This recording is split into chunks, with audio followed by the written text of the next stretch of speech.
देवगढ़ गांव में जमींदार रघुवीर सिंह अपनी पत्नी शारदा और 2 बेटियों के साथ रहता था। बड़ी बेटी नैना और छोटी बेटी सुमन। सुबह का समय था। नैना बैठी किताब पढ़ रही थी, तभी शारदा प्यार से बोली, मेरी बेटी तो सच में हमारा नाम रोशन करेगी। देखो कैसे मन लगाकर पढ़ती है। हाँ, मुझे भी यही लगता है शारदा। नैना जैसी बेटी सबको मिलनी चाहिए, समझदार और सुशील।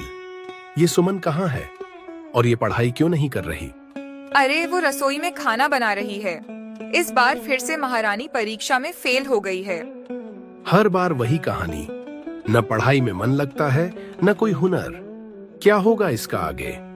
तभी सुमन रसोई से बाहर आती है और बोलती है, माँ, मैंने रसोई का सारा काम कर दिया है। क्या मैं भी अब पढ़ने के लिए बैठ जाऊं? अरे पढ़कर क्या कर लोगी? जितनी बार बैठी हो उतनी बार फेल ही तो हुई हो। माँ, पिताजी, इस बार मैं पूरी कोशिश करूंगी और परीक्षा में अच्छे अंक लाऊंगी। रघुवीर सिंह का चेहरा सख्त हो गया। उनकी आवाज में गुस्सा और अपमान का बोझ था। कोशिश करने से कुछ नहीं होता। तुम्हारी हर बार परीक्षा में फेल होने की वजह से हमें सबके सामने बहुत बेइज्जती का सामना करना पड़ता है। अगर इस बार फिर से तुम फेल हुई तो हम तुम्हें घर से बाहर निकाल देंगे। ये शब्द सुमन के दिल में किसी चोट की तरह उतर गए। उसके पैरों तले जमीन खिसक गई। अगले दिन दोपहर का समय था। नैना और सुमन साथ साथ घर की ओर लौट रही थीं। रास्ते के मोड़ पर गांव की कुछ औरतें पानी भरते हुए आपस में बातें कर रही थीं। जैसे ही उनकी नजर सुमन पर पड़ी, उनकी आवाजें धीमी होने के बजाय और तीखी हो गईं। अरे देखो, जमींदार की छोटी बेटी जा रही है, वही जो हर साल परीक्षा में फेल हो जाती है। बेचारी, पढ़ाई इसके बस की नहीं। आखिर कब तक घर में बोझ बनी रहेगी? सुमन के कदम अपने आप धीमे पड़ गए। उसका सिर झुक गया, आंखें भर आईं। उन औरतों के शब्द सुमन के दिल में कांटों की तरह चुभते रहे। दीदी, लोग मेरे बारे में ऐसा क्यों कहते हैं? लोगों की बातों पर ध्यान मत दिया करो सुमन। चलो घर, देर हो रही है। कुछ समय बाद दोनों बहनें हवेली पहुंच गईं। दरवाजे के भीतर कदम रखते ही सुमन ने राहत की सांस लेने की कोशिश की, पर ये राहत ज्यादा देर टिक नहीं पाई। आ गई तुम दोनों? नैना, तू जाकर हाथ मुंह धो ले और फिर खाना खा लेना। और तू पहले रसोई में जाकर सब्जी काट, फिर आंगन में झाड़ू लगाना है। माँ, मैं विद्यालय से अभी आई हूँ। थोड़ा आराम करने दो, फिर सारा काम कर दूंगी। आराम? पढ़ाई तो होती नहीं, अब काम से भी जी चुरा रही है। अरे पढ़ाई ना सही, काम करना तो अच्छे से सीख ले, वरना ससुराल में भी क्या अपने माँ बाप की नाक कटवाएगी? जी माँ, अभी करती हूँ। शाम ढल चुकी थी। थोड़ी ही देर में रघुवीर बाजार से लौट आए। उनके हाथ में कपड़ों से भरे थैले थे। आ गए आप? इतनी देर हो गई, क्या लाए हैं बाजार से? दोनों बेटियों के लिए सर्दी के कपड़े लाया हूँ। ठंड बढ़ रही है। नैना और सुमन वहीं पास में खड़ी थीं। नैना के चेहरे पर हल्की उत्सुकता थी। सुमन बस चुपचाप सब देख रही थी, बिना कोई उम्मीद जताए। थोड़ी देर बाद रघुवीर अंदर चला गया। उसके जाते ही शारदा का चेहरा खिल उठा। लो नैना, ये तुम्हारे लिए है। धन्यवाद माँ। माँ, मेरे लिए क्या लाए हैं पिताजी? तुम्हारे लिए अभी कुछ नहीं है। पर माँ, पिताजी ने तो कहा था दोनों के लिए लाए हैं। हाँ, कहा था, लेकिन तुम्हें अब कुछ भी तभी मिलेगा जब तुम परीक्षा में पास हो जाओगी। बिना नतीजे के कुछ नहीं मिलेगा। हर बार फेल होकर इनाम की उम्मीद मत रखा करो। तभी नैना एक कदम आगे बढ़ी और बोली, माँ, आप सुमन के साथ हमेशा ऐसा व्यवहार क्यों करती हैं? वो भी तो कोशिश कर रही है और ठंड तो सबको लगती है।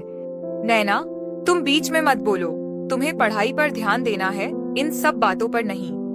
नैना चुप हो गई, पर चेहरे से खुशी गायब हो चुकी थी। सुमन की आंखें भर आईं। उसने बिना कुछ कहे सिर झुका लिया। रात गहराती जा रही थी। हवेली में सन्नाटा पसरा हुआ था। सब सो चुके थे। सुमन चुपचाप फर्श पर बैठी अपनी किताब खोलने की कोशिश कर रही थी। तभी नैना अंदर आती है और बोलती है, अरे सुमन, तू अभी तक जाग रही है? नींद नहीं आ रही थी दीदी, सोचा थोड़ा पढ़ ही लूं। आज जो हुआ, माँ का वो व्यवहार मुझे अच्छा नहीं लगा। मैं जानती हूँ तू कोशिश करती है, बस हालात तेरे खिलाफ हैं। दीदी, कभी कभी लगता है कि मैं इस घर में बस बोझ हूँ। ना रंग अच्छा है, ना पढ़ाई में तेज। फिर भी मैं बस एक मौका चाहती हूँ। खुद को कम मत समझ, हर किसी की रफ्तार अलग होती है और याद रख, मेहनत कभी बेकार नहीं जाती। अगर इस बार भी मैं पास नहीं हुई तो माँ ने जो कहा है वो सच कर देंगी। सुमन की आंखों में उदासी थी। किताब हाथ में होते हुए भी उसका मन पढ़ाई में नहीं, आने वाले डर में उलझा था। अगले दिन नैना और सुमन विद्यालय के लिए निकल जाती हैं और रघुवीर भी अपने काम के लिए निकल जाता है। तभी शारदा के घर गांव की कुछ औरतें आई हुई थीं। एक औरत मुस्कुराते हुए बोली, शारदा, नैना तो सच में होनहार है, पढ़ाई में भी आगे और स्वभाव भी कितना अच्छा है। हाँ, बड़ी है ना, जिम्मेदारी समझती है। पर सुमन का क्या? वो तो हर वक्त चुप चुप सी रहती है। लगता ही नहीं कि दोनों बहनें हैं। एक ही घर में पलकर भी कितना फर्क निकल आता है। औरतों की बातें सुनते सुनते शारदा का चेहरा बदलने लगा। उसे लगने लगा जैसे सुमन ही उसकी शर्मिंदगी की वजह हो। वो बाहर से शांत दिख रही थी, मगर भीतर ही भीतर उसका गुस्सा बढ़ता जा रहा था। मैं भी यही कहती हूँ। नैना ने तो कभी मुझे शिकायत का मौका ही नहीं दिया, पर सुमन, उसे समझ ही नहीं आता कि जिंदगी मजाक नहीं है। कुछ दिनों बाद परीक्षा का परिणाम आ गया। नैना पास हो गई थी, अच्छे अंकों के साथ। वहीं बदकिस्मती से सुमन असफल रह गई। देख लिया आपने, वही हुआ जिसका डर था। कितनी बार समझाया इसे, मगर इसने कभी मेहनत की ही नहीं। सुमन, ये घर कोई खेलने की जगह नहीं है। एक ही छत के नीचे रहकर भी अपनी बहन से कुछ नहीं सीखा तुमने। पिताजी, मैंने सच में कोशिश किया था इस बार। कोशिश? नाकाम लोग हमेशा यही बहाना देते हैं। आज गांव भर में मेरी नाक कटवा दी तुमने। माँ, इस बार सुमन को माफ कर दो, अगली बार जरूर कोशिश करेगी। नैना, तुम बीच में मत बोलो, इसकी वजह से तू भी बदनाम हो जाएगी। मुझे एक मौका और दे दीजिए माँ। रघुवीर चुपचाप सब देखता रहा। उसकी खामोशी भी सुमन के लिए किसी सजा से कम नहीं थी। शारदा ने दरवाजे की ओर इशारा करते हुए कहा, कोई मौका नहीं। इस घर में नाकाम लोगों के लिए जगह नहीं है। अभी के अभी इस घर से निकल जाओ और कभी वापस मत आना। सुमन की दुनिया जैसे उसी पल उजड़ गई। आंखों में आंसू लिए वो धीरे धीरे बाहर की ओर बढ़ी। नैना की सांसें अटक गईं, लेकिन वो भी कुछ न कह सकी। आंखों में आंसू लिए सुमन चुपचाप चलती रही और एक घने जंगल में जा पहुंची। जंगल का रास्ता भी जैसे उसकी खामोशी समझ रहा हो।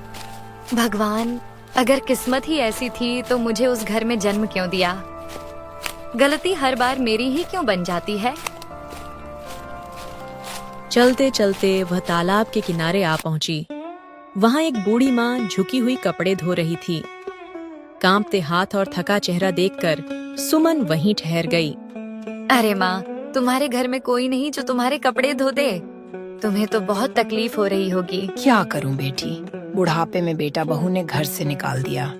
थोड़े से बर्तन देकर कह दिया, अब जहां मन हो वहीं रहो। अब अपने कपड़े तो खुद ही धोने पड़ेंगे।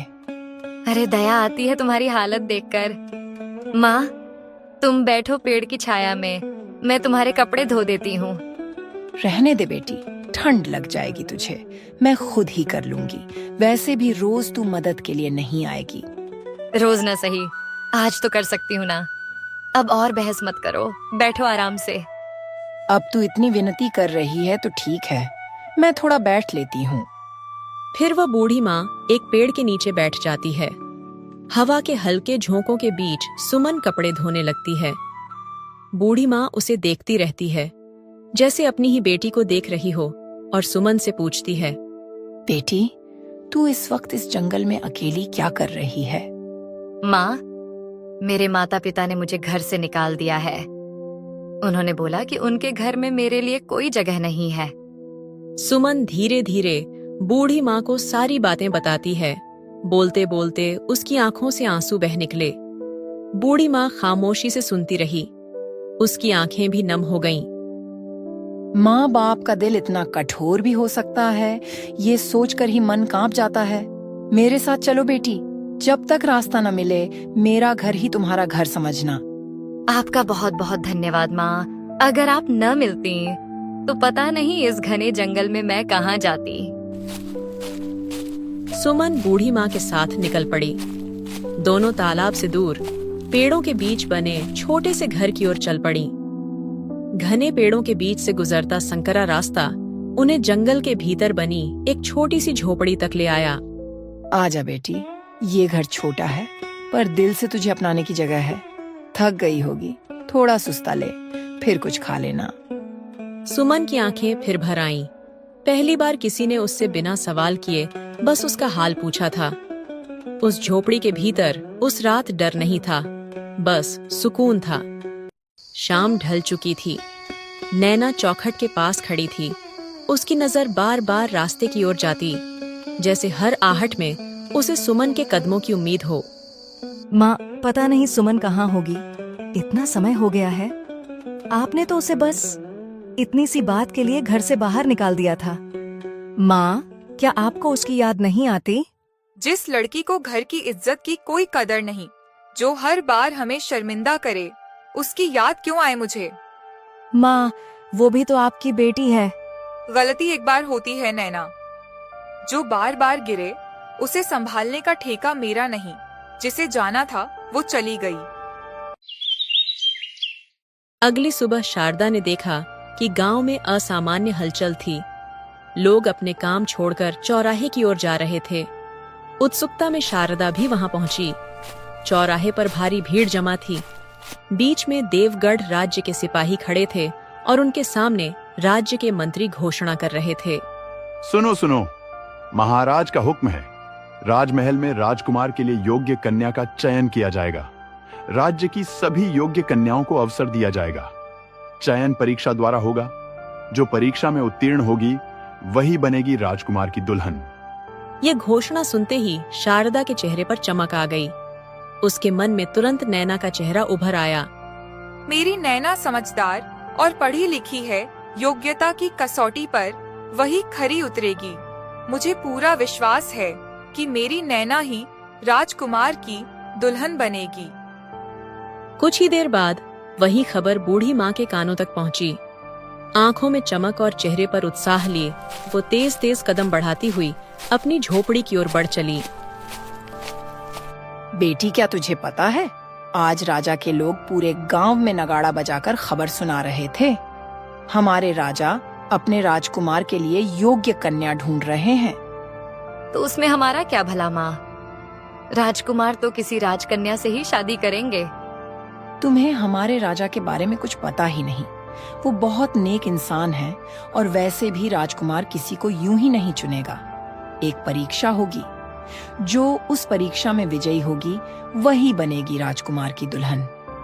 बूढ़ी माँ ने जब पूरी बात सुमन को बताई तो उसे लगा ऐसे अवसर उस जैसे लोगों के लिए नहीं होते।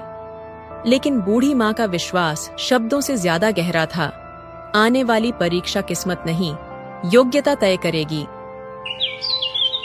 दूसरी ओर शारदा के चेहरे पर उत्सुकता और हल्की बेचैनी साफ झलक रही थी। शारदा ने बिना देर किए रघुवीर को यह बात बताई। क्या आपको पता है, आज गांव में बड़ी खबर सुनने को मिली है। कैसी खबर? राजा के लोग पूरे गांव में ढिंडोरा पीट रहे थे। राजकुमार के लिए योग्य कन्या की तलाश हो रही है।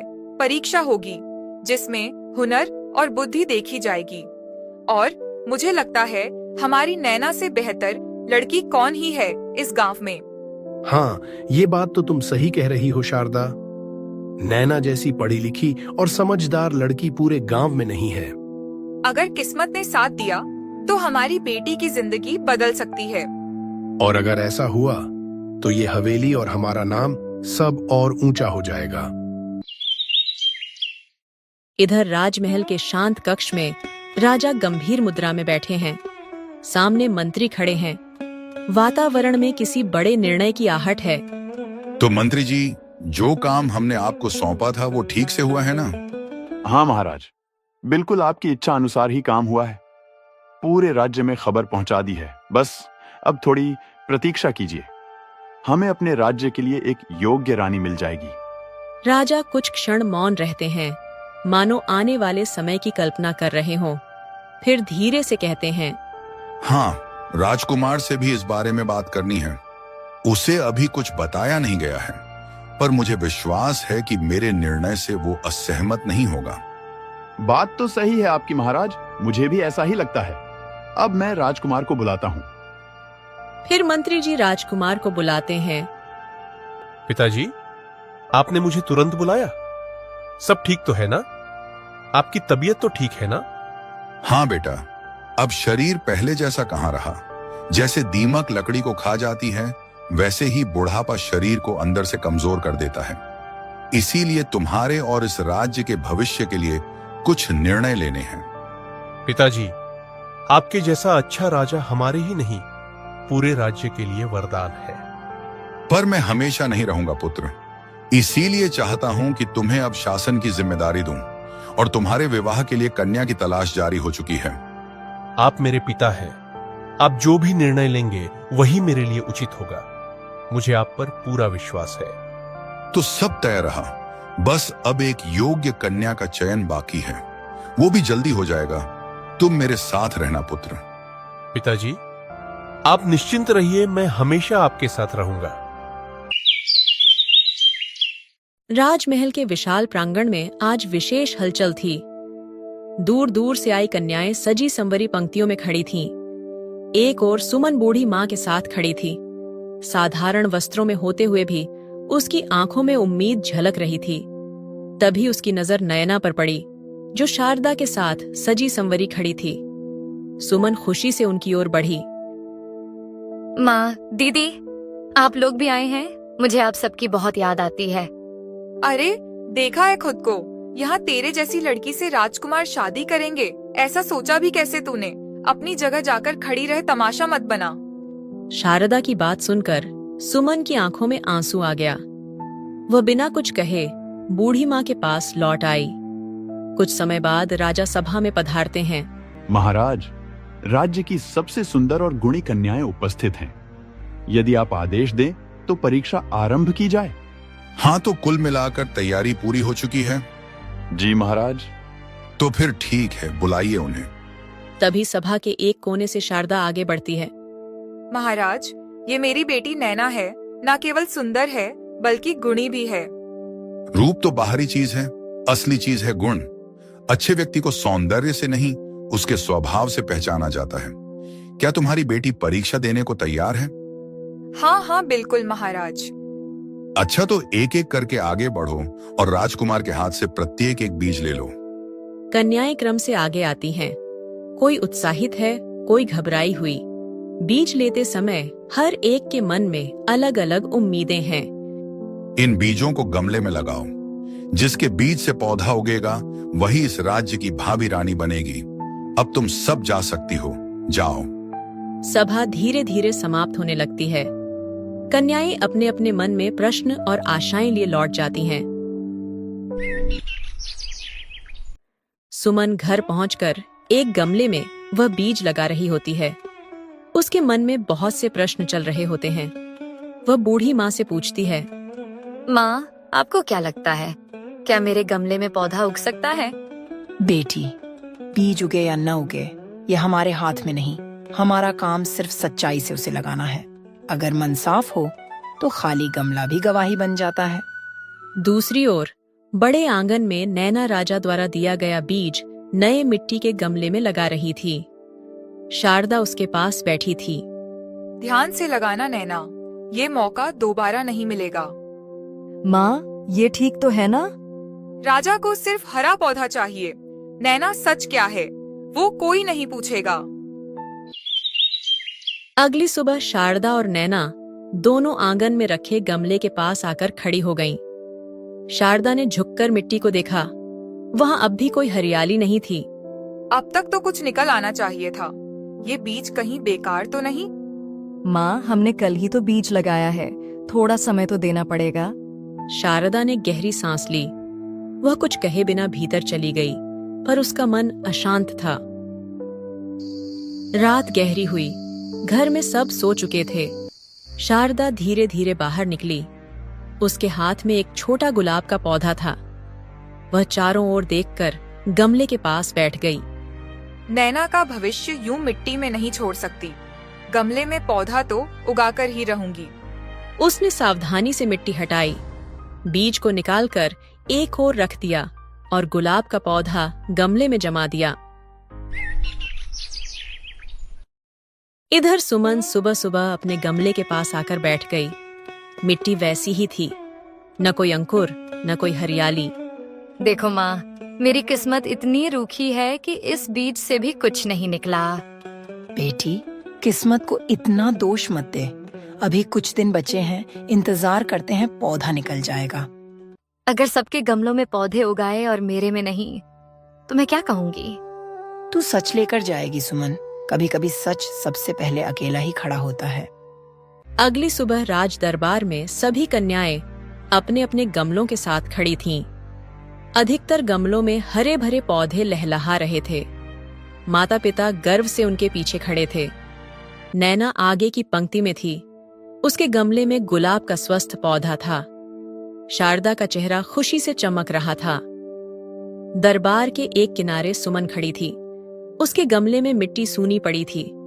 वह सिर झुकाए खामोश खड़ी रही। सुमन का गमला देखते ही शारदा हंस पड़ी। अरे, तेरे गमले में तो कुछ निकला ही नहीं। कितनी शर्म की बात है। चली जा यहाँ से। अगर राजा को पता चला कि तू मेरी बेटी है तो सबके सामने मेरी बेइज्जती होगी। सुमन ने कुछ नहीं कहा और गमले को कसकर पकड़ लिया। उसकी आंखें नम थीं, लेकिन वह अपनी जगह से हिली नहीं। कुछ ही पलों में राजा सिंहासन पर विराजमान हो गए। दरबार में सन्नाटा छा गया। तो बताओ, तुम्हारे बीजों में से किसके बीज से पौधा निकला?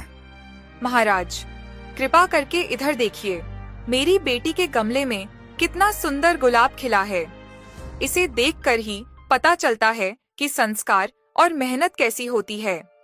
हाँ महाराज, पूरे गांव में मेरी बेटी नैना जैसा गुण और रूप किसी में नहीं। यह फूल उसी की मेहनत का फल है।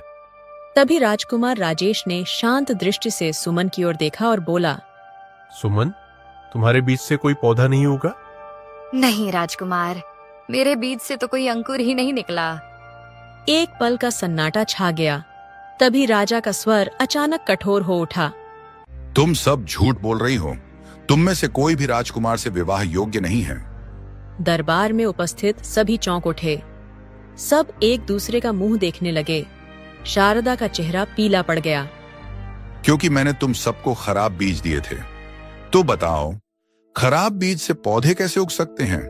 तुम सभी अपने अहंकार और लालच में इतनी अंधी हो गईं कि तुम भूल गईं कि यह परीक्षा पौधे उगाने की नहीं थी, ईमानदारी की थी। और सुमन ही वो सच्ची और विनम्र कन्या है जिसे न रूप का घमंड है न संपत्ति का लोभ। वही मेरी पत्नी और इस राज्य की रानी बनने के योग्य है। यह सुनते ही शारदा सन्न रह गई। वह चालाकी से आगे आई और बोली, महाराज, सुमन भी मेरी ही बेटी है। ये क्या कह रही हो तुम? सुमन, क्या ये सच है? महाराज, ये सच कह रही है। मुझे सुमन जंगल में मिली थी, उपेक्षित, टूटी हुई, लेकिन ईमानदार। बूढ़ी माँ ने सारी कथा राजा को सुना दी। कैसे सुमन को घर से निकाला गया, कैसे उसने सच का साथ नहीं छोड़ा। राजा का क्रोध शारदा और रघुवीर पर टूट पड़ा। जिस बेटी ने तुम्हारी लाज रखी, उसी को तुमने अपमानित किया। ऐसे माता पिता दंड के पात्र हैं, सम्मान के नहीं। राजा के कठोर शब्दों के बाद शारदा और रघुवीर की निगाहें भरे दरबार में शर्म से झुक गईं। जिस बेटी को उन्होंने हमेशा तुच्छ समझा था, वही आज सबके सामने सम्मान पा रही थी। शारदा के चेहरे से घमंड मिट चुका था। उसकी आंखें नम थीं। महाराज, हमें माफ कर दीजिए। मुझसे नहीं, तुम दोनों को सुमन से माफी मांगनी चाहिए। सुमन, हमें माफ कर दे। हमने तुझे कभी कुछ समझा ही नहीं। अब मुझे अपनी गलती का एहसास हो गया है। बेटी, हमने अन्याय किया। आज समझ आया कि असली मूल्य क्या होता है। मैंने कभी आपसे कुछ नहीं मांगा। आज भी बस यही चाहती हूँ कि आपके मन में मेरे लिए कड़वाहट न रहे। मैं तेरे लिए बहुत खुश हूँ सुमन। तू सच में यह सब पाने की हकदार थी। दिल से चाहती थी कि इस परीक्षा में तू ही सफल हो। दरबार में छाए उस भावुक मौन को राजा की गंभीर आवाज ने तोड़ा। आज ये सिद्ध हो गया कि सच्चाई और विनम्रता ही सबसे बड़ा गुण है। मैं घोषणा करता हूं राजकुमार राजेश का विवाह सुमन से होगा और इस कन्या की सच्चाई को संभालने वाली मां भी सम्मान की पात्र है। इन्हें राजमहल में सम्मान पूर्वक स्थान दिया जाए। महाराज, मैंने तो केवल सच का साथ दिया था। मां, आप आगे आइए और सुमन का हाथ मेरे पुत्र के हाथ में दे दीजिए। बेटे, मेरी बेटी का ध्यान रखना। आप चिंता मत कीजिए, मैं हमेशा सुमन को खुश रखने की कोशिश करूंगा।